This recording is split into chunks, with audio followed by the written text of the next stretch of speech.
You know, that's what I do. What up? What's going on? What up, though? Yes, sir. I've been waiting for this for a minute now. I've been waiting for this for a minute. I give it a minute, a couple people to hop on, because I'm with a legend in the streets. I don't know. I'm with a legend here. I got a couple already. You know. It's your boy, the Fluffy Fellow, a.k.a. Mr. Evo. He alive in full effect. I'll be riding in my own lane. Oh, with the raspy voice. Oh, but I don't even know if I need to even make an introduction for this dude right here. Like, this is where it's at. Oh my gosh. Hey, what's up, mama? So, man, listen, this is one of my other proud moments. I've had a new mentor in Jay here. I've had my traditional long-term mentor in my father, but now I have another mentor, a brother, a friend, the second most petty person I know to me in this world. Slightly ratchet like I am. Slightly. But he's married, so Come on. His changed a little bit compared to mine. Oh man. But yes, used to be my old boss for a second before he disappeared on me. Man, I forgot about that. Yeah, bro, that's a long time ago. But none other than the legendary Jamar Jenkins, aka Mr. Relationship Over Religion. What up, though? What's up, man? And he got the black on black tonight. Whatever we got going black on in the streets, black? it's got to come with me, man. Now that y'all can see these J's that I'm about to take off his feet. I got my nice little comfortable Pumas on tonight, but I might be stepping out here on some J's when we get done. Oh man. But what's up, man? Everything, man. I felt my wife said it last night. She said it feels like somebody put skates on us and just pushed us into 2021. Bro, yeah, you've been nonstop. Yeah. I'm glad I put you on the calendar, because if I had not, this would not be going down. Not at all. And I took that from Jay. Same here. But I've been using it for a while. I grabbed it from him a long time ago. Like, if it's not on the calendar, it's not a thing. Uh-huh. And the conversation did not happen. And this year, if it's not on the calendar, it's not happening. Well, listen, y'all heard it first here. Go ahead and make sure you reach out to Relationship Over Religion and Please. Get it on the calendar. Because do not expect this brother to show up just because you called him and asked him the same day. Yeah. It ain't happening. Just giving you a heads up. Yeah, but it's a good problem to have, though. Oh, excellent problem to have. It's a blessing. I tell people all the time, a lot of what we've done while we've been away from Wilmington really set us up for coming back to Wilmington. Now, how long were you away from Wilmington? Almost 5 years. Man, but you've done some different things, not only ministry but brand wise as you've been gone, right? Yeah. I think the marker for me it's crazy. So, like I said, I've known Jamar for a long time. Yeah. Before we were really saved. Yeah. When we were saved, but we were still doing what we wanted to do. Right. And so seeing his transition and his moves and his flow with the business, with the brand, I feel like it blew up away from where you was at. Yeah. It was never where you were at. You were in Charlotte. Yep. For a while. And I think that's when the brand started. Yep. And while he was in Charlotte, all I seen was people in Wilmington wearing relationship. I'm like, where are they getting these shirts from? Now, mind you, this is my brother. I'm like, yo, what's going on? And then I started seeing him on my family. I'm like, oh, but it was popping here. Yeah, it was so crazy, man. It literally, this city debunked my greatest fear about coming back. Was, because everybody, especially in ministry circles, it's prophet has no honor in his home. Correct.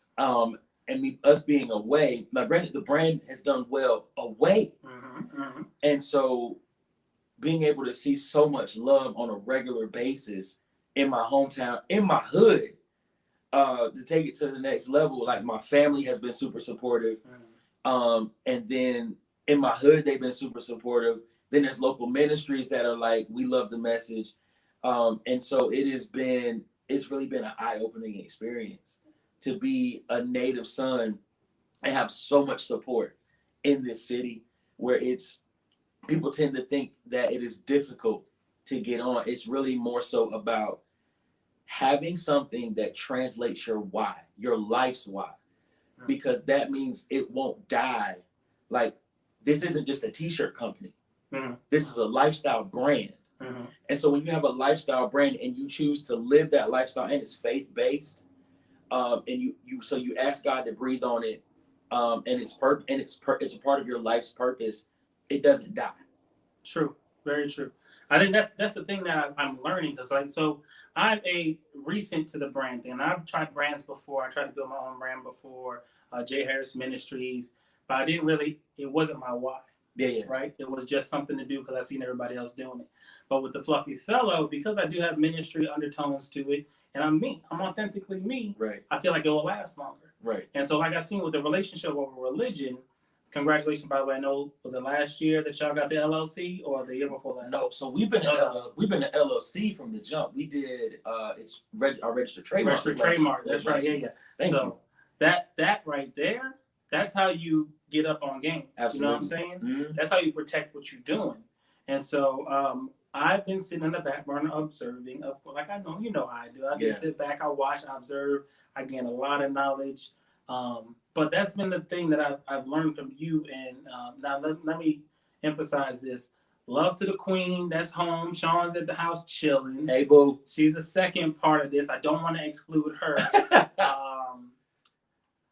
But like, you two have built the brand itself, mm-hmm. and you have these conversations. And so to piggyback off of relationship over religion, what is the other thing that you're doing right now with you two that's a part of relationship over religion? Our podcast, Dope Society. Now, if y'all have not seen this or heard it or listened to, first of all, if y'all have never been on Facebook when they on live together, that alone will make you want to get on and listen to Dope Society. Yeah. Now, I'm going to emphasize this for y'all singles out there. Okay, because we talked about this. Just because y'all listening to them, because they is married, okay? We's married now. Yeah, they married. That don't always gonna go for us, okay? Yeah. Some of the stuff that they say, don't take that back to your boyfriend and be like, I need you. No. This is for a covenant connection, not nobody you thinking about covenant with. Let's see what we got so far. That's my wife. John, what's up? And my Pastor Latoya Barrett. Listen, I'm sorry, guys. I didn't get to set up the way I wanted to today. I wanted to make sure we got on here because, I try to be precise with my time.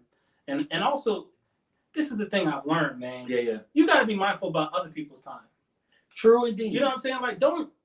I'm not going to invite you on here and I'm going to waste your time. Like, 30 minutes is a lot of time. It is. It is. And even to go back to something you said about business and the brand, I do want to make it clear because oftentimes people misunderstand a couple of things. I'm gonna talk to the brand, then I'm gonna talk about that live. So in the brand, one of the biggest things that make the brand run is my wife. Mm. There's so many things that go on behind the scenes with our brand from a standpoint of creative content, and the push. Like a lot of what you're seeing right now is my wife. I am I guess you say face. One of the faces, like I do a lot more, and I have the flexibility to be out in the community and do a lot more. Mm-hmm. When she's available, she comes, and it's even more dynamic when she's there. Correct. But my wife is a phenomenal, and I do mean absolutely amazing, help me. And so to go to the live, one of the things that we make sure we emphasize is that we are married, and these are things that you enjoy in marriage, because the big thing that we found with a lot of singles is that they feel like once they get married, their sex life is going to be trash. Okay, hold on. This is an advisory moment here. Just so you know, we are a little bit wrong. A little bit. Just a little bit wrong. You know what? Hold on 1 second. I'm gonna sit here real quick. Give me 1 second. Give me 1 second because I need to put this do not disturb on. I don't need nobody calling me. Nobody. I love y'all. I do, but don't call me. All right. But you know, people think that life in marriage is trash. Yeah. And honestly, it's not just in the bedroom; it's every aspect. And so we really want to take time for people to see that marriage is dope when done right, and Correct. when you really seek God. And there's so many other things that happen in our marriage that make it what it is. But I can promise you, and our closest friends will tell you, the way we are, and you know, Yeah. the way we are on the lives, and the way we are in dope society, we're worse in real life.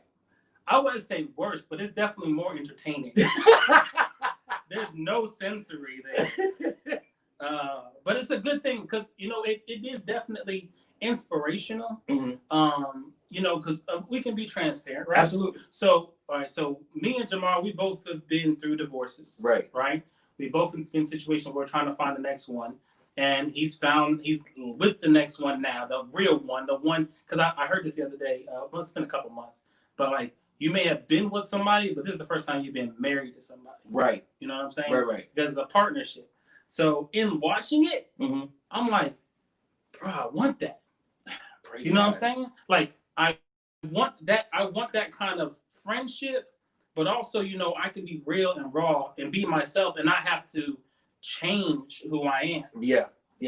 That matters so much. My wife she makes room for, and I said this in a post, she makes room for the dude from 6th Street. She makes room for the CEO of Relationship Over Religion. She makes room for the entrepreneurial coach and consultant. And then she makes room for my little boy. And that matters. Like I can be really business minded and really focused and driven, or I can be an absolute child. in the confines of my marriage. Correct. So when you're in a marriage that can handle and hold all of who you are, it makes it so much more enjoyable. And then I don't have to be selfish about it because I make room for her too. Correct.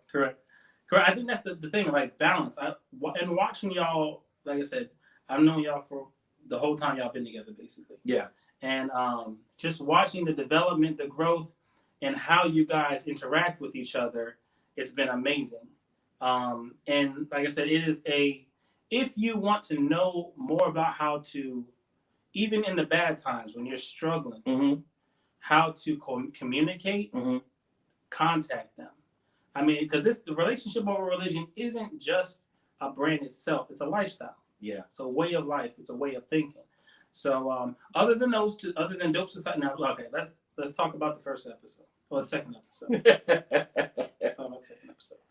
All right, so because y'all talked about some sex stuff, Right. and you hinted on it earlier. So, all right, so man, how do I want to phrase this? Oh, all right, anyway. So when it comes to talking about intimacy and being transparent about how you guys are intimate with each other, Right. Do you ever feel like, or are you 100% transparent? Now, as more what I'm asking, are you 100% transparent about how y'all actually are intimately, or is it you just giving a little glimpse of what y'all are? No, just a little glimpse. Okay. And the reason why is I don't want anybody to covet what I have, but I do want people to have an expectation for what they can have. Exactly, and I was trying to get to the question to figure out how to pull that out of you. Right. Because what happens is a lot of people see y'all, Mm-hmm. right? And they see the conversation you had, like even the conversation y'all had in the car last week about how she presents herself because she's presenting it for you, right? And a lot of people take that and I want it to be not debunked, but I want us to understand in conversation, Right. because sometimes we don't get to see the behind the scenes with y'all. Right. You know what I'm saying? Right. Like, babe, this is what it is. But their objective is not for you to want to covet either one of them. Their objective is to show you, like you said, that this can be obtained. Right.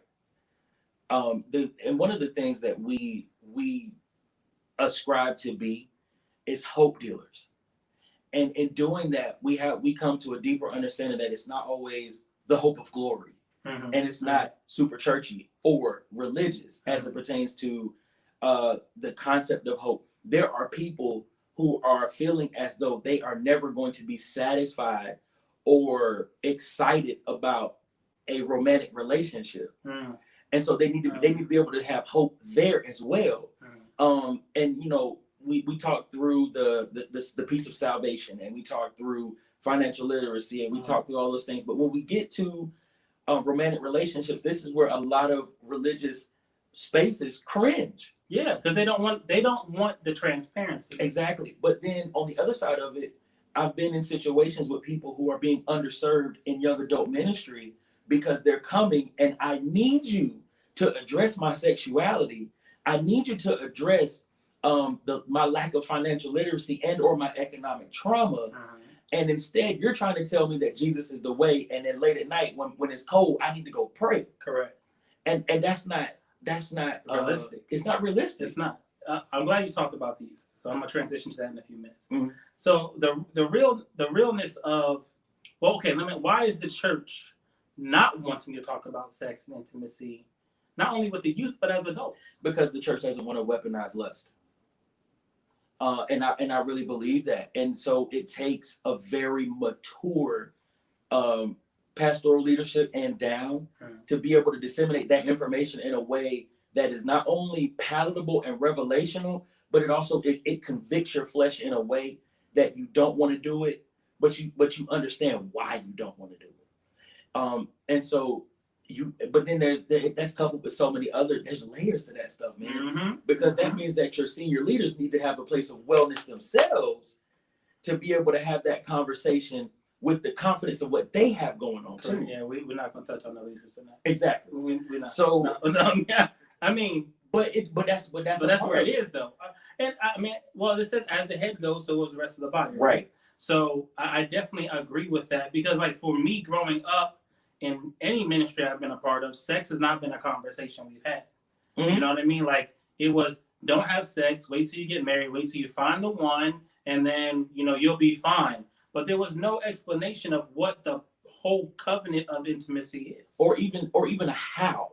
Like we give a lot of in traditional Black church environments, there's been a lot of what you need to do, but it's not a lot of how. Correct. And so we give a lot of information, but we give no revelation on how you can make that work, which means it's not wisdom. Correct.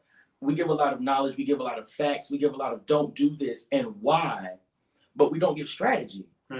And so strategy sometimes is community, accountability, building relationships within your ministry, your Christian community, the kingdom, so when you have those issues, you can call somebody and say, hey, I'm going through it, and as cliche as it sounds, can you pray with me? Yeah. And it sounds cliche because we say it a lot, but people don't do it. Correct. And like, okay, so whenever somebody sends out a message like so-and-so's in the hospital, we all may type praying, but we don't take the time out to pray. Right. And it's that acts without, it's the speech without action. And we do that a lot in the church because we're so programmed to do the words without the actions. And I think that's really hurting our youth. And I'm gonna segue into the youth. Ooh. All right, so bro, you put yourself on the burner for this one. You talking about and as petty as I am, I'm gonna bring it up. We're gonna talk about it. Yeah, because I saw your comment. Yes, sir. Yes, sir. All right, so my brother put a post on his page. If you have not seen it, it's a nice little. Basically, it's a moment of clarity / being transparent about his calling and anointing. So Jamar doesn't want to work with the youth, but guess what? God's called him to work with the youth, and now we're here. Right. As much as you ran from it, have you not realized that everything you've done has been with the youth? I do, and I put that in a post. Like for those of you that know me, this is not a surprise because y'all know me. Like even the situation at Clemson where you came down, that was youth and young adult. I get it in retrospect. Even when I was in Charlotte, the ministry I was a part of was youth. Who did you adopt? Youth. You didn't adopt no adults. You adopted the youth, and you guided them through to where they're married now and doing ministry themselves. Yeah. And it's been such a blessing. But here's the key in the thought. everything I did was my choice, and I didn't have a full-on responsibility for an entire department. So are you? Is that because I in my transparency, I'm scared of being a pastor. We've talked about this. Right. I've seen how pastors have to deal with things, all the things that, because my parents are pastors, so I've seen a lot of stuff, and my fear has always been that I'm not going to handle it appropriately. Right. And I'm not up for the task. So that's my fear. Even though I still operate in pastoral things, Right. I don't want it. Right. But because I don't have the title now, don't get no ideas. No. Listen, I'm seeing who's in the comments. No, don't get no ideas. Just throwing it out there, okay? Matter of fact, I'm gonna scoot up a little bit so we can see. I don't want to see the comments because I see who's in the comments, and I can see outside of my wife. She said the boy seems to be having questions too. Not just saying, right. Yeah. I'm gonna slide up a little bit. All right, so now I'm running for that, but you ran from the youth, but you still operated in youth things. Right. And it seemed like every time you tried to do other things that weren't youth oriented, it did not work out for you. Not necessarily. Okay. Greenville. Yeah. Okay. That was the big one there. But because I thought there was going to be a transition period for you, and then it transitioned back to working with youth. I thought that's what happens to us. I'm only bringing this out because this will happen to me too. Every time I try to run away, they pull me back in. You know what's so funny? When I got back here, and so we're at church, right? And these young kids, these boys, I kid you not, all the teenage boys. Hey, Mr. Jamar, can we talk to you about? I'm trying to get I'm trying to do this shirt line, and there's like 4 of them. And and it was a new one. Like every time I was at church, it was a new one for a while. And I was like, all right, God, I hear you, but I don't want to talk about it. And it wasn't until yesterday I was in Clubhouse when I tell you I was almost in tears talking about how youth are underserved, and really talking through my heart space for kids and how they don't want to be exploited by ministry. They really want to be ministered to. And some of the things that we can do strategically to serve this generation better. And it was like, oh, I cannot let these people go. So I'm past, I don't want to do it. I really I had a conversation with my leadership, like, okay. Well, and I think the thing that has always been a hindrance is like, you want to do the assignment, but at the same time, you don't want that title that you feel like is a restriction to the assignment. Yeah.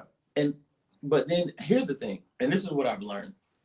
Just because you have a title for a set assignment, when you know you are anointed for multiple things, the only thing that limits you is you. And if God has really anointed you and you have leadership that supports you being able to do certain things, go be all that God has said you can be. Yeah, but when you don't have, see, this is the thing, because I said we weren't going to talk on leaders, but I want to talk on leaders. So there are, because it's such tradition. Absolutely. In a lot of ministries. Like I'm not talking to any specific leaders, but this is just something that I've observed. Right. Y'all know me, I look a lot, I watch a lot, and I pay attention a lot. But with a lot of stuff that I've seen, they want to put you in this box to kind of control what you access. Right. And so a lot of us who are creatives have a hard time entering into ministry because our fear is that we're going to be boxed in and that creative is going to die. I believe I will confidently speak for where I am, and here's why. My pastors, the very first thing in our very first conversation about us being a part of that ministry, and they know full well who I am, what I am in the body and everything. And it was like, I want to help. What can I do? And they both looked me square in my eye and said, heal first. You've been through a lot. We know some of the challenges you face and then the things that God has shown us. You need to take time to heal before you do anything. And so what that did for me is it allowed me to really trust who I'm up under. Because they didn't want anything from me. And that was and I think I talked to you about it. Like, and coming back to Wilmington, it was like, tug, tug, tug, tug, tug, tug, tug. Right. And it was all about this or me singing or that stuff. Yeah. And they didn't care about that. And so now I know full well, one, they know me by the Spirit. And so that means if it's of God and it's inspired by God, they're going to be behind whatever it is that I'm bringing. I get to specialize with youth, but I'm not limited to that. And that's the thing. Like that's the hope that a lot of us, because it's not just saved people on here. There are also people who are not saved on here. And I know that's a fight that we've all had, especially in dealing with ministry. Is am I going to be limited? You know what I mean? And I'm glad that you found that, because I remember us having a conversation when you first told me you was going to come back to Wilmington. Yeah. And when I was like, well, bro, what you going to do? Because I know this pastor over here is wanting you to come. You've been there a lot. They want you. I know they're going to utilize you. Right. And then I know this place that you had your heart is for. Right. And then your inner city people, you have a heart for them too. Right. So it's like, okay, well, what you going to do? He said, well, the first thing Jamar said was, I'm going to do what God told me to do. That's when I knew he was mature. Because you could have got a paycheck when you came back. I probably could have. Easily. No, actually, I had gotten offered a position while I was still away. Like the top of 19, a ministry here had offered me a position to come back and be a part of and I know. Yeah, because that's not where your heart was at. You know what I'm saying? And so, I love that about you. I love the fact that your heart is not. Now I can't say that for both of us back in the day. We was all about the shine. What? Bro, we was all about the shine. Like whatever way I could figure out to build a personal altar for Jamar Jenkins, I was going to do it. And it is now, I'm at a point where you're probably going to have to pull my teeth a little bit for me to step out in the forefront, because I want God to be honored. 100%. There's a humbleness to it. Yeah. I remember this, bro. I'm gonna tell this story because anybody who's worked at Verizon with us, we always had customer appreciation. Oh, you gonna tell this story? Oh my gosh! And so at this time, I was working under you. No, I just came out of transition. I was working under you. So we're downstairs, and they always brought karaoke. Oh, and this man thought he was Keith Sweat, Johnny Gill, and Luther Vandross. And he would sing, right? And the girls would go crazy. Like, I'm like, yo, who is this cat? And I didn't even know what you singing, bro. I was out getting my food. And I walked back in. I'm like, why are they louder for him than anybody else? And I was like, oh, it's Jamar. I already knew he was setting up for the popularity contest. Listen, and it's in my lineage in the city too. Yeah. Like my blood, like my family, you know who we are for a couple of reasons. All of us are the same complexion. And I'm like, there's everything in my family, from like the athletes that probably should have went pro to the dope boys of dope boys. Like you just knew who we were. And so going away was a very great experience for me, to be in places where nobody knew me. So that it didn't matter anymore. Like, and coming back, it doesn't matter we were back in Wilmington for about 3 months before I even said a word publicly. Well, everybody was asking me, dang, Jamar traveled back and forth a lot. I said, yeah, he sure does. I was not snitching. What I tell y'all last week, we don't snitch. Yeah, and because I don't want that. Yeah. The only thing I want is for God to be lifted up authentically, and He'll draw. Even with the ministry I'm a part of, like I'm so, and I guess it's a hindrance, but I'm like, I want to share everything that we do, but I also don't want people to come to our ministry because of Jamar. Correct. Because that's what happened before. People were coming for Jamar, and they weren't coming for Jesus. And that's what we had that hard time learning. Because this is the crazy thing, and this is why me and Jamar connect so well, is that we're usually in the same transitional periods at the same time. Now, he has left me a little bit. That's why he's my mentor now. Because he's got some understandings that I haven't grabbed onto yet.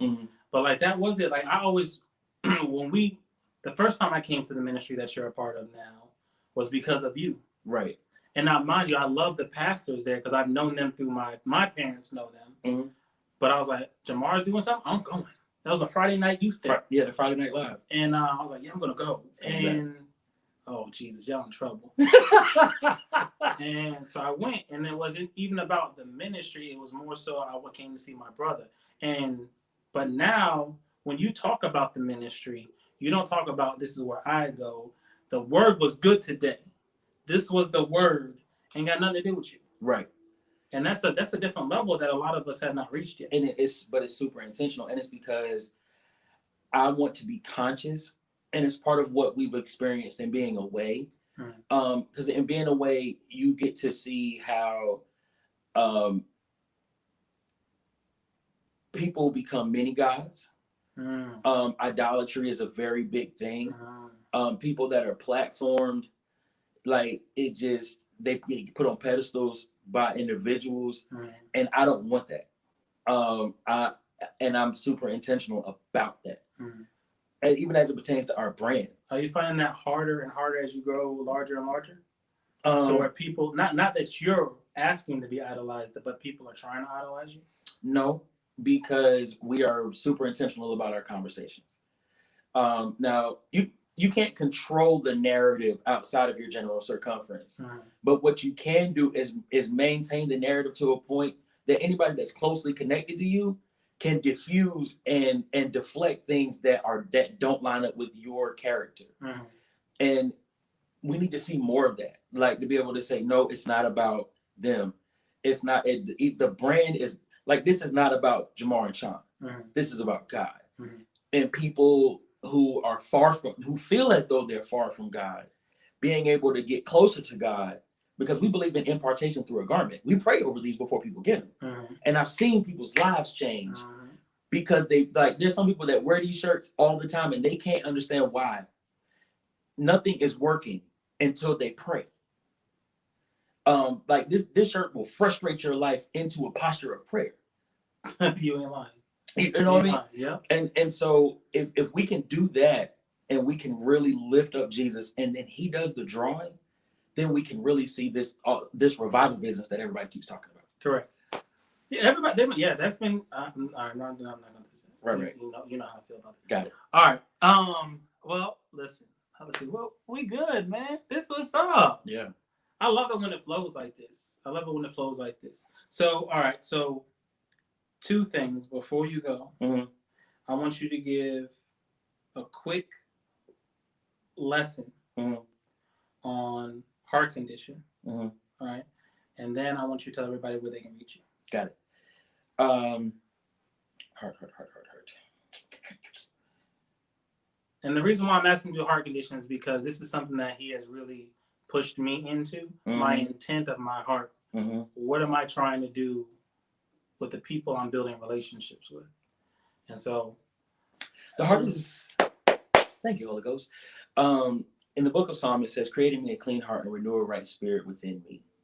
I believe that we say those words, but we don't necessarily apply those words and we don't believe those words. And when the condition of your heart, David was a man who was full of sin, but he was full of God. Like he really wanted God. And his heart posture kept him near to God. And David being the example for an entire generation who feels as though they could be far from God, but they want him real bad. There's nothing, you cannot out-sin the anointing on your life, but you can get to a place where the posture of your heart can disqualify you from the things that you're believing God for. Say again, you cannot what? You cannot out-sin the calling on your life, but you can get to a place where the posture of your heart will delay what God has for you. That's deep.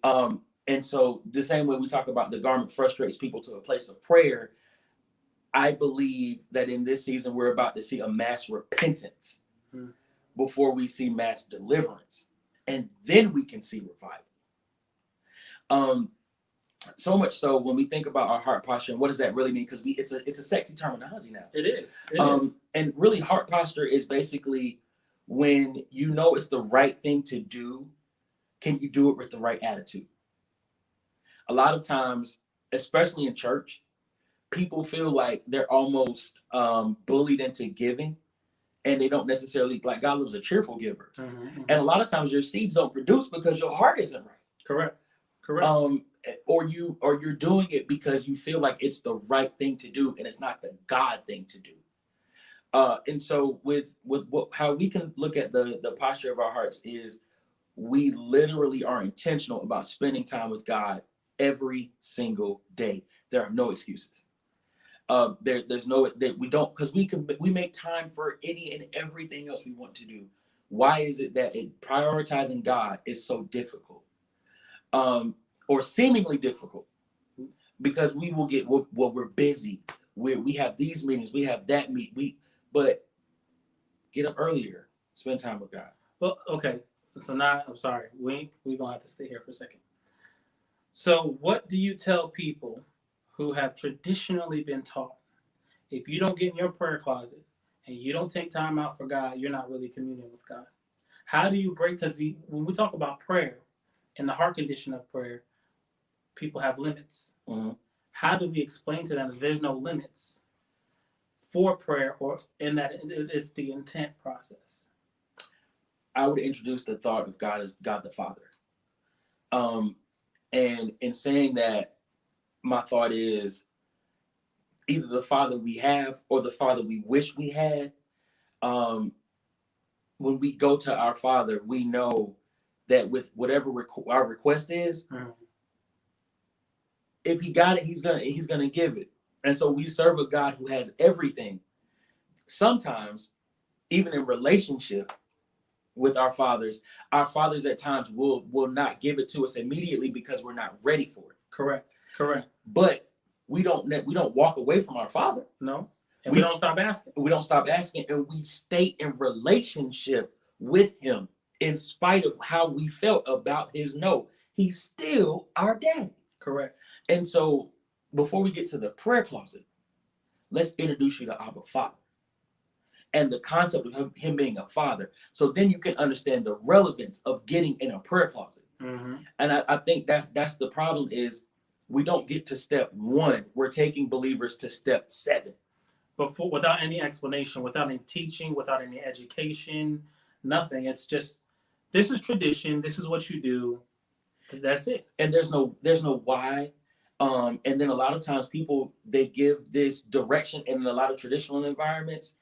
And you have to, for this generation, you're going to have tangible history with God to pull on as proof that it works. Correct. Because you're telling me to pray, but you are broke. Like, because that's the first thing they go to. And they're going to. That's the first thing they go to. This generation, they examine you before they want to hear your words. Correct. So if you're not living in a way that looks like God's hand is at least on you, you ain't got to be with a whole bunch of commas, but at least be stable. We got to be able, and I said it today. This is so perfect. I said it today. Pastor Latoya Barrett this morning on her floors, she says the church has been known as the hospital. Mm-hmm. And she said that, and I was like, the sick come to the hospital. And we've been hearing this traditionally for years. We have to get to a place where the sick, when they visit, see people who are well, so then they want to stay. Correct. They don't want to see other sick people. Right. It's like, but we're creating petri dishes instead of healing centers. Bro, that's heavy. It's true. It is. But it's heavy. And so the people need to be able, like, for the first time in my entire life, all 37 years of my life, I am emotionally, spiritually, and mentally well. And only from a place of wellness can I even identify somebody's sickness and say, let me take you to a healer.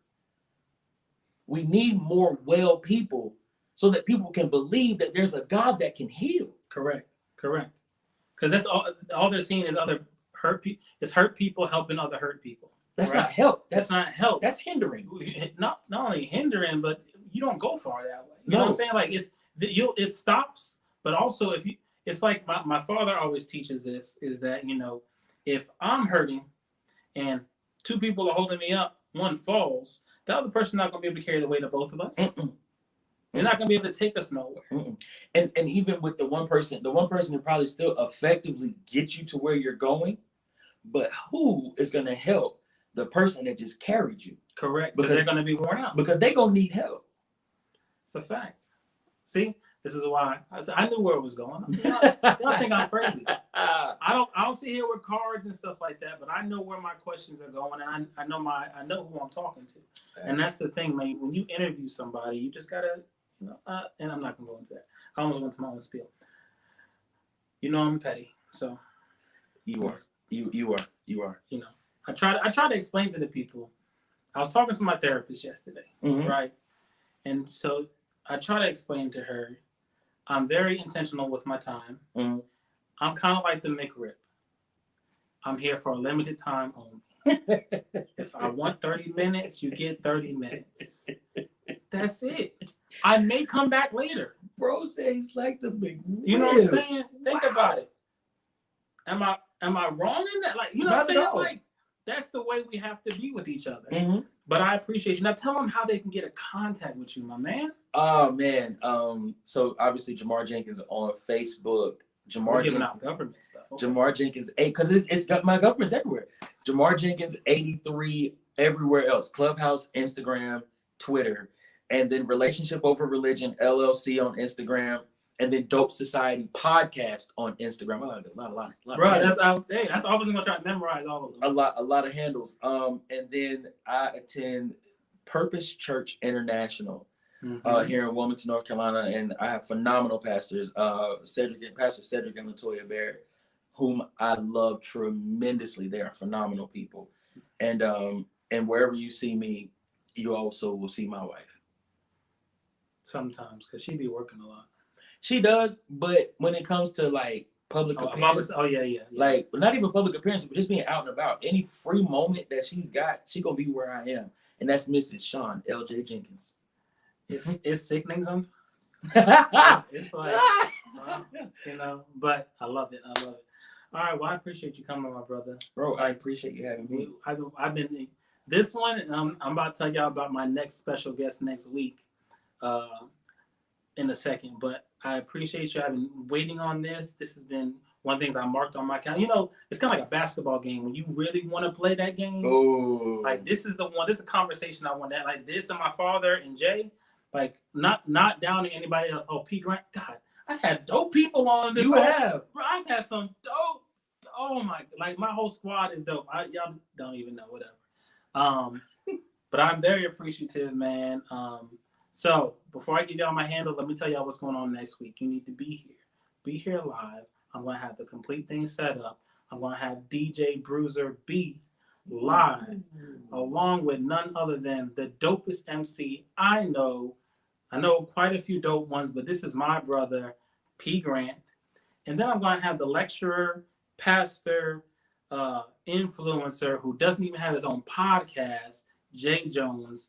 All three Organic Soul Brothers will be live in full effect at the house. I'm coming. I'm going to sit on the steps. Listen, if you come, wear a mask.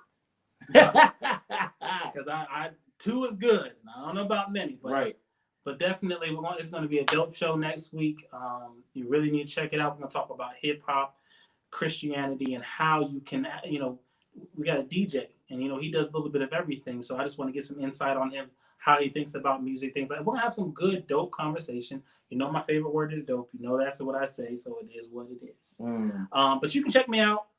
Not only here. I'm Jamont Harris, since we're giving out government names. Jamont Harris on Facebook. The Fluffy Fellow on Facebook as well. Instagram, Mr. Evo. Twitter, Mr. Evo. Clubhouse. Please follow me on Clubhouse. I'm about to start doing some dope stuff. And if you miss out, it's on you. Okay? I had a giveaway last week. I'll announce that on my page here in a few minutes.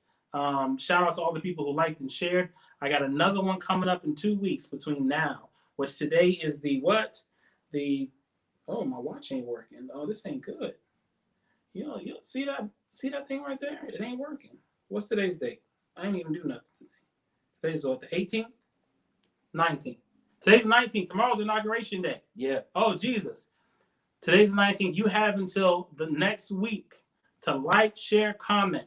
All right. On my pages, the Fluffy Fellow. Yeah. You got to go? Yeah. Hey, listen, that's why I said time is important. Love you, brother. Love you too, man. You. Tell your wife I said hello. I will. Sean, I love you. Thank you for letting me hold on to him for a little while.